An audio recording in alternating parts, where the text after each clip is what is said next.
कहानी खोया हुआ रास्ता। एक छोटे से गांव में जहां घने जंगल थे, एक लड़की रिया रहती थी। वह जंगल में घूमना और पेड़ों की फुसफुसाहट सुनना पसंद करती थी। एक दिन जब वह पहले से ज्यादा गहराई में गई तो रिया ने एक ऐसा रास्ता देखा जो उसने पहले कभी नहीं देखा था। उत्सुकता से उसने उसका पीछा करने का फैसला किया। रास्ता घुमावदार था जो रिया को घने पेड़ों के बीच ले गया।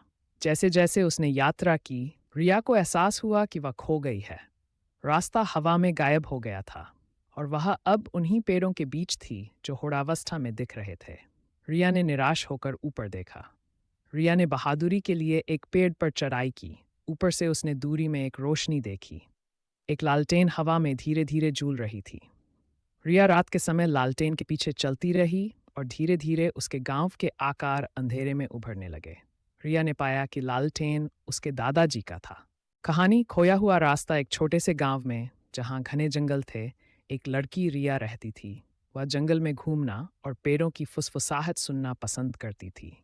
एक दिन जब वह पहले से ज्यादा गहराई में गई तो रिया ने एक ऐसा रास्ता देखा जो उसने पहले कभी नहीं देखा था।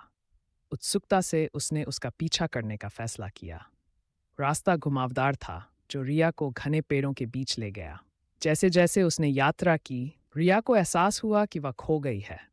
रास्ता हवा में गायब हो गया था और वह अब उन्हीं पेड़ों के बीच थी जो होड़ावस्था में दिख रहे थे। रिया ने निराश होकर ऊपर देखा। रिया ने बहादुरी के लिए एक पेड़ पर चढ़ाई की। ऊपर से उसने दूरी में एक रोशनी देखी। एक लालटेन हवा में धीरे धीरे झूल रही थी। रिया रात के समय लालटेन के पीछे चलती रही और धीरे धीरे उसके गांव के आकार अंधेरे में उभरने लगे। रिया ने पाया कि लालटेन उसके दादाजी का था।